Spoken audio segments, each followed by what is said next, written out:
Ibang tao, si BBM. Ibang tao, si po sila. At sa mga pagkakataon po ito, mga minamahal po namin taga-Distrito 2, sadyang napakapalad po natin sapagkat kasama na po natin ang magiging boses natin sa Senado. Palakpakan po natin at ibalik natin ang number 39, Senadora Amy Marcos!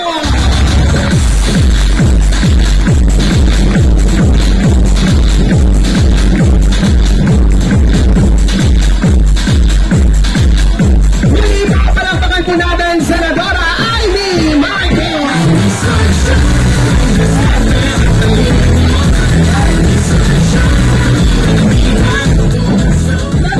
Magandang gabi! May haligi! Andito naman tayo sa Tondo. Tuwan-tuwa ako makapiling kayong lahat. Isang karangalan at kasiyahan para sa akin maging bahagi ng Yorme's Choice. Ayan!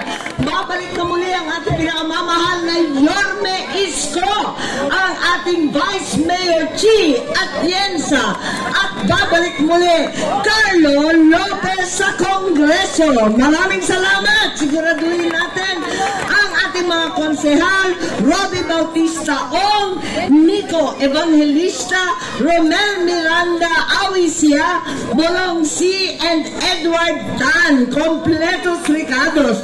Andito tayo sa Maynila, ang puso at diwa ng sambayanang Pilipino, kung saan nanggaling ang tapang ng ating lahi.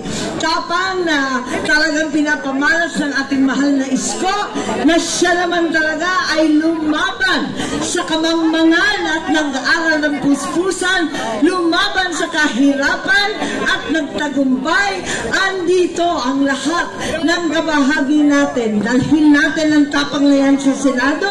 Ituloy-tuloy po natin ang pamimigay ng ating titulo. Mga titulo dahil sa aking batas, nabigyan ng lupa ang iba't ibang magsasaka. Dalhin na rin natin dito sa ating Kamaynilaan ang titulo at lupa na karapat-dapat para sa atin, at tulungan ang lahat na bumagsak ang presyo. Tulungan ang ating mga magsasaka. Siguradong hindi importasyon ang solusyon, kundi ang tulong sa kapwa Pilipino. Kinakailangan din na magkaroon ng disenteng trabaho sa ating mga kabagetsan. Nako, panahon na para sa computer, sa internet, sa engineering.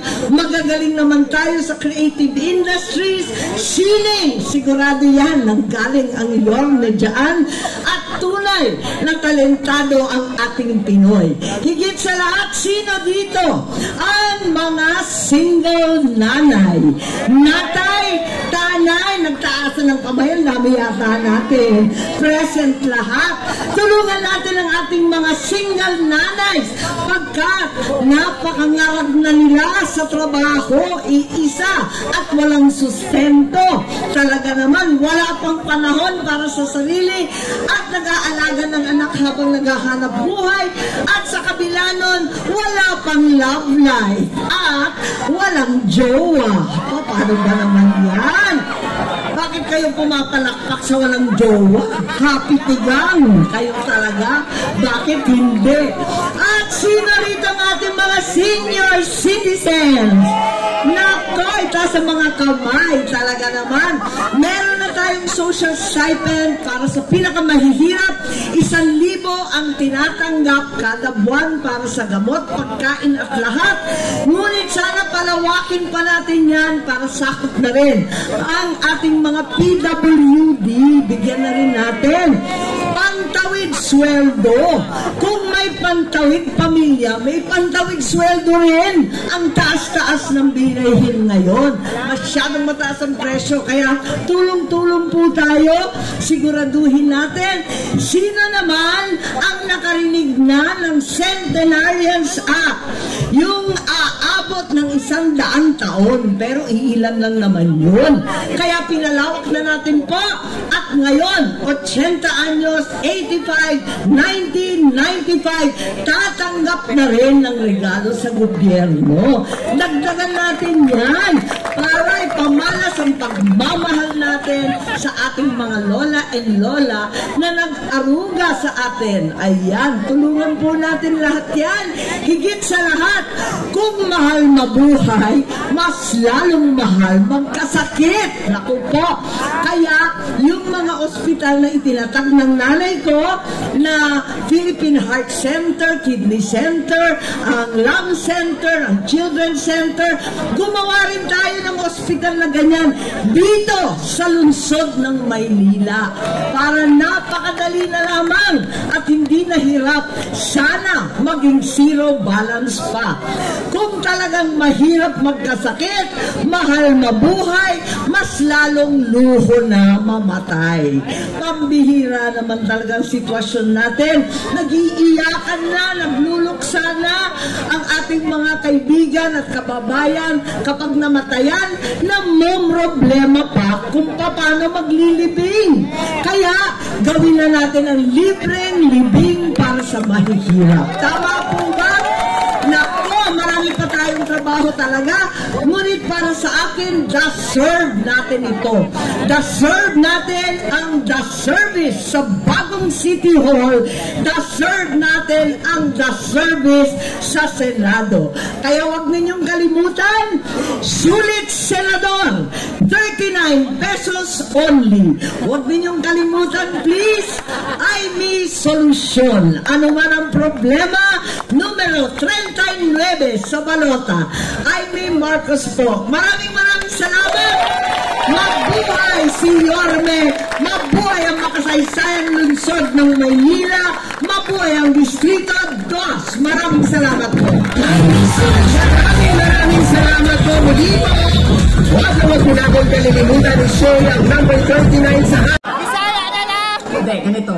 Tulad na lang na magkaibang tao kami ni Pangulong Rodrigo Duterte. Si Pangulong Rodrigo Duterte ay hindi si Inday Sara Duterte. Si Bongbong Marcos ay hindi si Aimee Marcos. Magkaiba na tao. Ibang tao si BBM, ibang tao si Noong October 2023, pumunta ako sa kanya. Sabi ko sa kanya, pwede mo ba akong tulungan? Kailangan ko kausapin ang Pangulo. Kasi nakikita ko sa mga plano nila at nabasa ko sa mga plano nila, meron silang ipa-file na impeachment na kaso.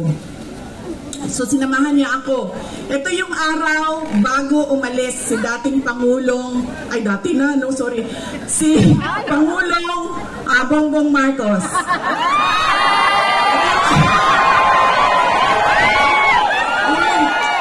Hindi ko sinadya yun. Hindi ko sinadya yun, ha? Kayo lahat, kailan ng sedisyon. Kayo lang, may kaso na kayo bukas.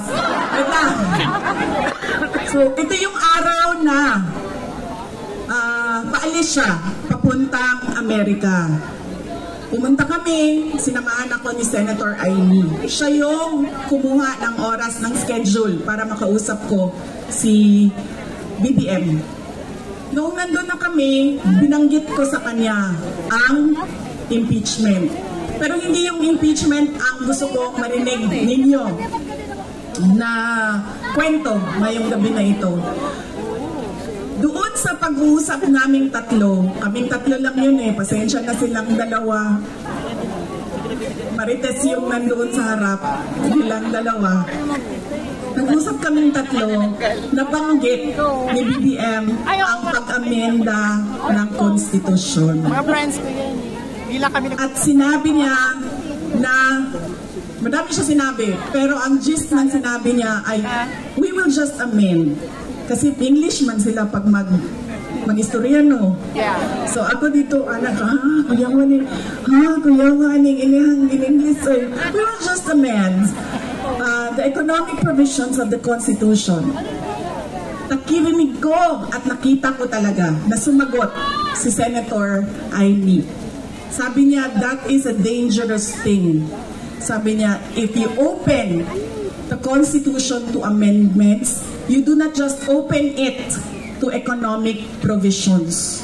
You open it for all amendments of the Constitution.